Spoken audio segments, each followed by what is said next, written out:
diversos países de nuestra América Morena están todavía en una etapa de construcción, de buscar su identidad, su soberanía, su independencia y su justicia social.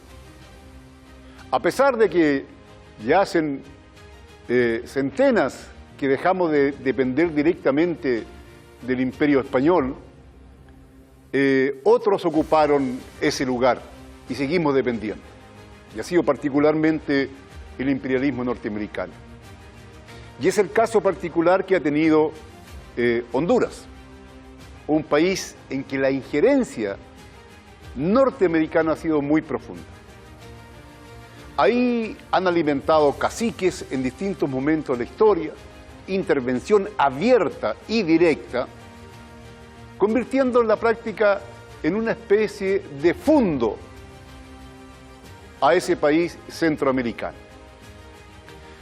Pero de cualquier manera, los pueblos y las sociedades avanzan hacia adelante y buscan realmente su soberanía, su independencia, su identidad. Así fue que en un momento determinado eligen a un presidente que buscaba eso, Zelaya.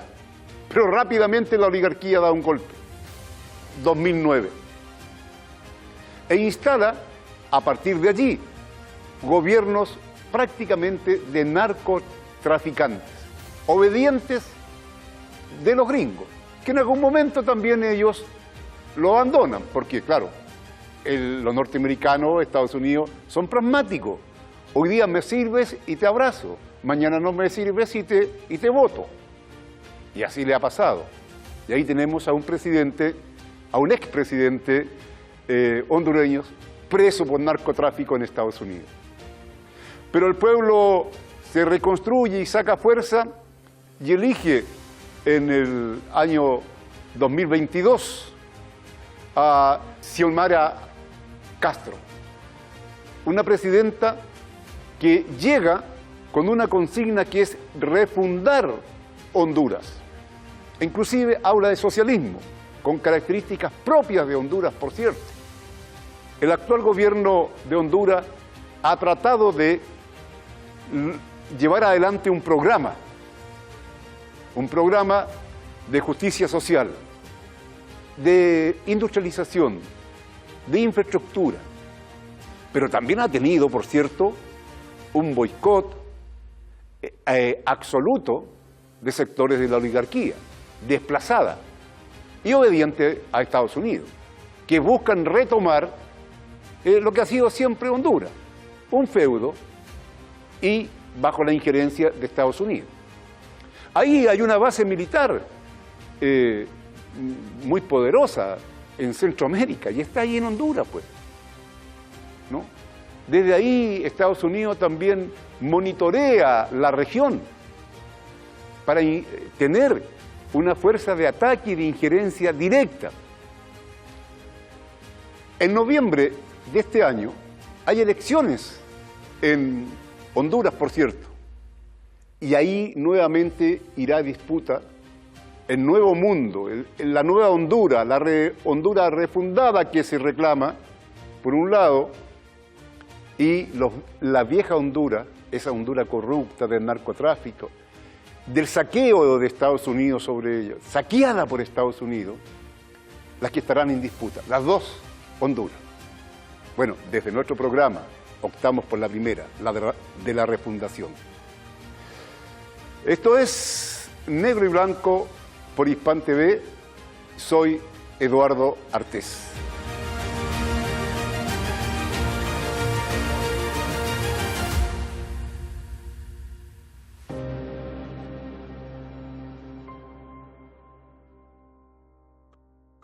Honduras, un pequeño país que tiene un pueblo valiente, que busca la superación social. Sin embargo, tiene una sociedad profundamente conservadora, por un lado, con una iglesia católica muy poderosa, también con niveles de corrupción altísimo, ¿no? Una presencia inclusive militar de Estados Unidos con base militar, ¿no? Narcotráfico, En fin, todo esto que significa de parte de las oligarquías poderosas que existan los estados fallidos. Hay un esfuerzo importante a partir del gobierno que está instalado hoy día, de Xiomara Castro, que fue 2022, por cambiar esto. Sus consignas incluso eran refundación, ¿no?, de Honduras. Y más aún, socialismo democrático, así lo han definido.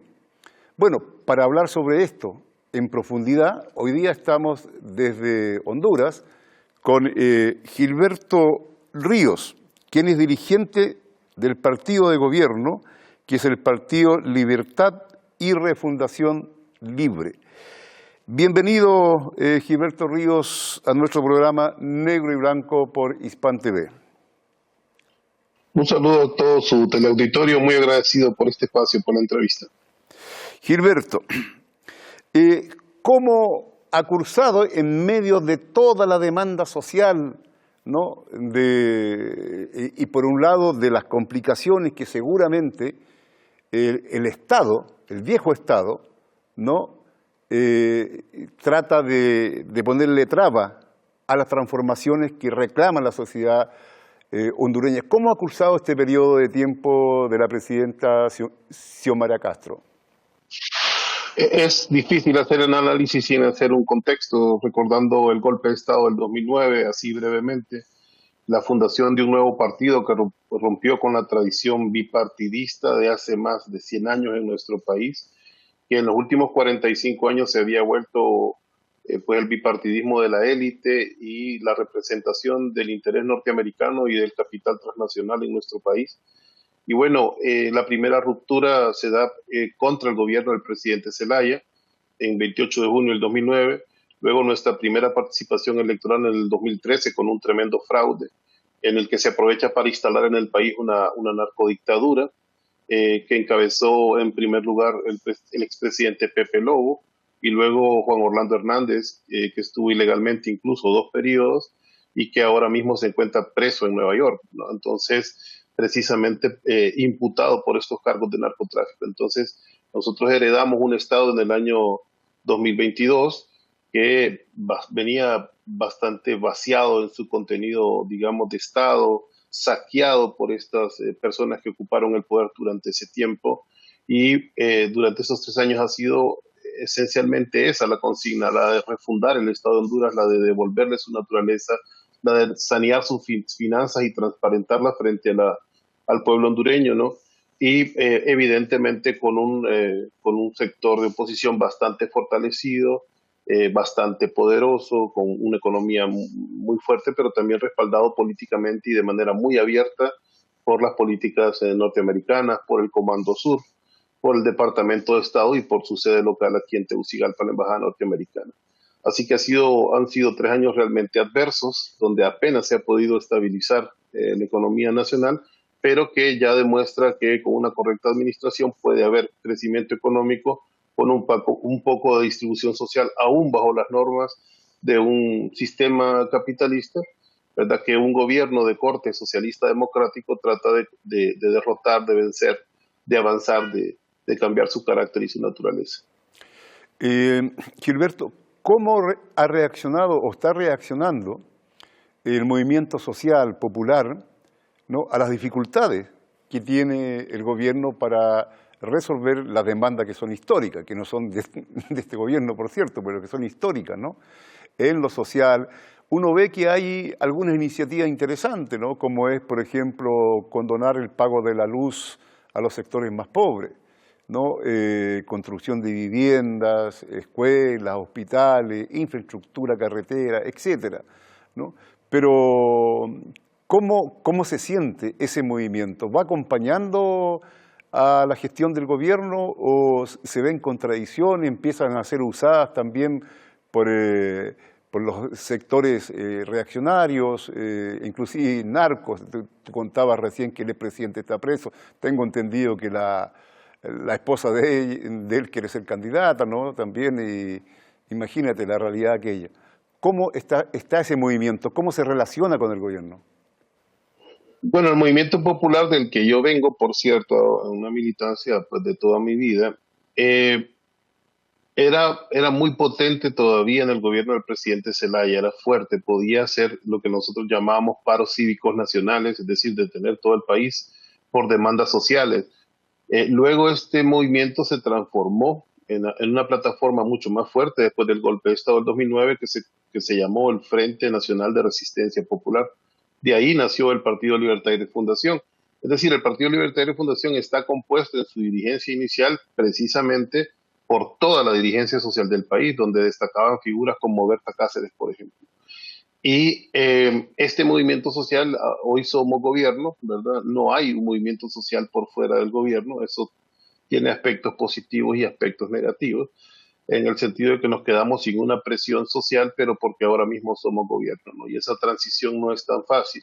Ahora, ¿qué gobierno asumimos? ¿Qué país asumimos? Asumimos un país que tenía 73% de pobreza, 54% de extrema pobreza, un país donde el 90% de la economía está controlado por 10 familias de origen extranjero, por cierto. Es decir, es una oligarquía no nacional que no tiene arraigo en el país y que tiene mucho desprecio además por el criollo, digamos, o por el nativo, o por el hondureño y hondureña promedio. Gilberto, vamos a un corte y continuamos con tu Muy exposición. bien. Gracias.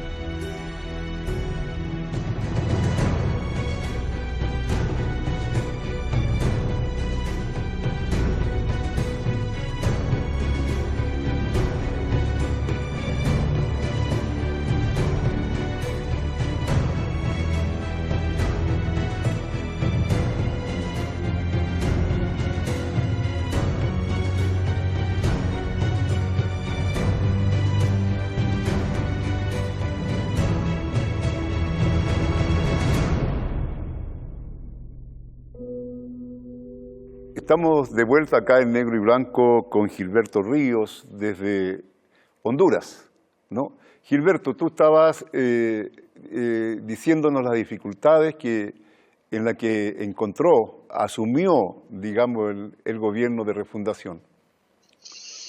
Sí, además de estas condiciones estructurales con las que nosotros recibimos al Estado, también vivimos una década donde los modelos neoliberales volvieron a reposicionarse en América Latina y con cierta violencia, ¿verdad? Como es en el caso de Argentina, de Ecuador, por ejemplo, o incluso de Brasil en su momento. Entonces eso hizo aún retroceder más las posiciones, digamos, naturales de lo que era el Estado liberal. No estamos hablando de un Estado de carácter socialista, sino el propio Estado liberal, que tenía, de cierta manera, al menos en los últimos 80 años, algunas garantías sociales, ¿verdad? Que proveía de algunos elementos a la población como educación o salud. Eso se precarizó enormemente, por lo que rescatar esa función del Estado también ha costado mucho.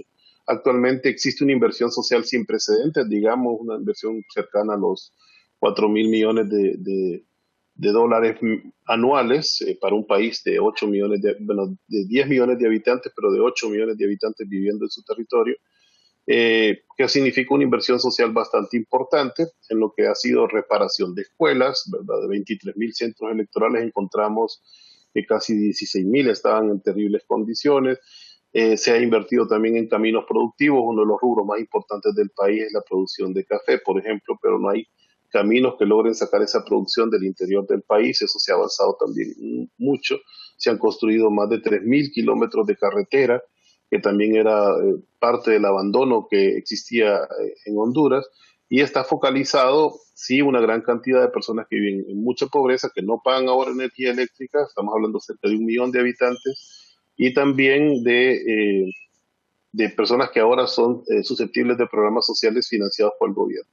Se ha bajado significativamente el ritmo de endeudamiento externo, que también en 12 años de narcodictadura, la deuda se multiplicó por 5, estaba en 3.200, 3.400 millones de dólares y pues ahora tenemos una deuda que está arriba de los 20.000 millones de dólares, que es una carga bastante fuerte para el gobierno de Honduras, ya que tiene que erogar casi el 47-48% del presupuesto general del Estado en pagar el servicio de la deuda, ¿verdad? Que casi nada de eso va al capital. Entonces fueron tantos las limitaciones con las que comenzamos que nosotros apenas hablamos de que este primer gobierno de la presidenta Xiomara Castro es un gobierno de transición y que esperamos que un segundo gobierno, ¿verdad? En este caso de Rixi Moncada, que ha salido electa como la candidata del Partido Libertario de Fundación para los comicios de noviembre, pues pueda continuar con el proyecto de la refundación y profundizarla en los aspectos sociales principalmente que nosotros nos hemos encontrado así tan abandonados después de tantos gobiernos neoliberales. Gilberto, tú dijiste que habían 2 millones de hondureños fuera del país. Eso ha creado, por cierto, unas contradicciones con Estados Unidos. Incluso hubo una fricción y hasta una amenaza de parte de la presidenta si el trato era de tal o cual manera, perjudicial para los hondureños, de cerrar la base militar estadounidense. ¿Cómo están las relaciones, por un lado, entre Estados Unidos y Honduras, y por otro, cómo son las relaciones del gobierno de Xiomara Castro con los países independentistas como es Cuba, Venezuela, Nicaragua, entre otros, ¿no?, en América Latina, y también con Palestina y el Saharaui, por ejemplo? ¿Ya? Es bien amplio lo que te voy a preguntar, pero ahí tienes tú para desarrollar. Sí, quiero recordar que la presidenta Xiomara también fue presidenta de la CELAC, ¿verdad? Y que la CELAC, que es una contraposición a la Organización de Estados Americanos, ¿verdad? Que es este encuentro de estados latinoamericanos, ¿verdad? Que se creó hace más o menos 10 años, es una alternativa para agrupar los países que no estamos alineados con Estados Unidos y principalmente aquellos países que mostramos mucha simpatía por los países que han logrado importante nivel de independencia política, como es el caso de Cuba, Nicaragua y Venezuela, que han sido utilizados como eslogan de contrapropaganda para el gobierno de manera permanente por las buenas relaciones que la presidenta tiene con ellos, pero también porque sí hemos recibido delegaciones de países como el pueblo saharaui, por ejemplo, o de la situación de Palestina, que nuestra presidenta ha sido siempre muy enfática en la solidaridad internacional y en la condena. Esto nos ha valido una relación tirante en ciertos puntos con Estados Unidos, principalmente con lo que fue el gobierno demócrata, ¿verdad? Que siempre ha sido más agresor, más invasor, más propenso a dar golpes de Estado también que el gobierno republicano, que no dista mucho de esas políticas, salvo porque en este caso el presidente Trump es sustancial y estructuralmente diferente. Ahora, perdón, ahí Gilberto, ustedes han desarrollado buenas relaciones con la República Popular China, lo cual a mi entender está muy bien, pero ¿cómo eso entra en contradicción con Donald Trump cuando tiene como enemigo principal a China, ¿no? Yo creo que el principal enemigo de China era el gobierno demócrata en todo caso. Trump tiene otra visión sobre el mundo ahora mismo, incluso ha reunido o ha propuesto la reunión de las tres fuerzas para hacer una especie de nueva división geopolítica. Yo creo que hay que darle 3, 4 lecturas a Trump, sobre todo porque lo que nos llega de él está muy filtrado por los medios de comunicación de demócratas, que además, ¿verdad?, están muy vinculados al complejo militar industrial, a la industria farmacéutica, petrolera, a Wall Street, que son todos los enemigos de Trump. Pasó una cosa curiosa con esto de la base. La presidenta sí dijo que si nuestros migrantes no iban a ser tratados con calidad, pues podríamos negociar o revisar el tema de la base militar. Pero en la primera reunión que hubo sobre ese tema, no solo se habló de respetar a nuestros migrantes, se llegó a hablar incluso de revisar el Tratado de Libre Comercio con Estados Unidos, que a mí me parece estructural y elemental para nuestro desarrollo. Y eso demuestra que más allá de una fachada fuerte, agresiva o grosera que tenga Trump, tiene mucho más posibilidades de diálogo y de apertura y de reforma y de entendimiento que lo que tenía el gobierno demócrata, por lo menos para nuestros países en la región. Bueno, es muy contradictorio lo que tú dices y al mismo tiempo interesante, ¿ya? No hay que olvidar que muchas fuerzas, en comillas, progresistas de América Latina, en la elección cuando fue electo Biden, lo aplaudían como que era El Salvador frente a Donald Trump. Pero claro, Sí, hay mucha ignorancia sobre esos temas, sobre todo en la izquierda latinoamericana así es, que se hizo rosada, ¿no? así Y es, que tomó la agenda woke claro. y que era financiada también por USAID. Entonces es muy complicado. Hay que ser quirúrgico ahí en el análisis, pero bueno, igual de ningún gobierno podés esperar lo mejor, ni demócrata ni republicano. Pero el tren que llevaban los demócratas con el tema de Gaza, por ejemplo, de lo que Biden es directamente responsable, o con el tema de la guerra Ucrania, pues yo creo que son dos facturas que son importantes dárselas a Trump en el sentido de lo positivo que asumió esas responsabilidades. Perfecto. Eh, Ahora, para una mejor comprensión también del resto de América Latina, ¿cuáles son las principales fuentes de, cómo se llama, de desarrollo que tienen? Tengo entendido que es el tema económico agropecuario, ¿no? ¿Ya? Y, Efectivamente, sí, una economía clase A, donde el 30% del PIB son las remesas que mandan nuestros migrantes en Estados Unidos y en Europa. El 30%, o sea, nuestro principal producto de exportación son migrantes, seres humanos que no tienen oportunidades en nuestro país y que terminan manteniendo de mucha manera la economía nacional. Esa ha sido la tragedia de Honduras todos estos años. así es. Bueno, ahora está en alza el precio del café, ¿ya? Y ustedes están construyendo carreteras para poder, digamos, traerlo e integrarlo al comercio. Eh, Ahora, ¿qué avances han habido en concreto en términos de lo que es, por ejemplo, alguna reforma de carácter educacional, en educación? ¿Qué pasa? Que es un elemento muy importante para trabajar, digamos, lo que significa la identidad y enfrentar, ¿no?, la agresión cultural extranjera, gringa fundamentalmente. Sí, sí. Sí, aquí la penetración cultural es muy fuerte, no solo norteamericana, también mexicana, ¿verdad? Porque es lo que la industria también mexicana reproduce o traduce al español, ¿no? Y luego nos bombardea mucho con eso. La producción nacional en general de cultura es muy limitada. Los centros, yo te decía, los centros básicos estaban completamente destruidos y abandonados en el gobierno anterior, por lo que la reconstrucción de ellos ha sido como la reforma más importante a nivel estructural, sin todavía llegar a contenidos. Apenas, digamos, aprobando en estos 3 años, que es algo importante, pero es minúsculo, la implantación de una cátedra morazánica, porque Francisco Morazán, que es el prócer principal, digamos, de Centroamérica, de origen hondureño, ¿verdad?, que fue presidente de la Federación Centroamericana en 1830, pues tiene una referencia de identidad y de aplomo así político, cultural, regional, ¿verdad? Con la visión de unidad centroamericana, antimonárquico, que corrió a la iglesia de la educación pública, es decir, que hizo las principales reformas en el país. Es como apenas la primera figura y la más importante que se empieza a rescatar dentro del sistema educativo nacional para dar una orientación a los estudiantes y a la ciudadanía.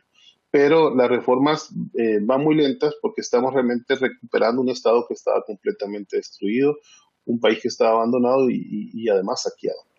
Perfecto. Gilberto, en forma libre, te queda un minuto, ¿no? ¿Algún punto que quieras destacar sobre Honduras hoy día? Bueno, nuestras economías son tan pequeñas en general en América Latina que tienen dos caminos necesarios que tomar. Uno, los de la unidad latinoamericana, los de aumentar el comercio sur-sur, ¿verdad? Esa es una necesidad muy importante para nuestro desarrollo y cada vez que nosotros vayamos teniendo mejores relaciones también a nivel regional, en contraparte a los intereses norteamericanos, pero donde puedan salir equilibrios sanos, ¿verdad? Yo creo que ese es como el gran destino de nuestras regiones y vamos a seguir siendo pequeños en la medida que no estemos unidos o que no tengamos proyectos de integración avanzados con todos los países de América Latina y también del sur global. Así es, la unidad de América Latina, de los pueblos, con proyectos propios, ¿no?, y de construcción, en definitiva, de nuestra soberanía y justicia social. Bueno, muchas gracias, Correcto. Gilberto Ríos, por haber estado con nosotros y un abrazo Y gracias a ustedes. enorme, como se llama el pueblo hondureño. Gracias. Hasta luego. Muchas gracias. Gracias.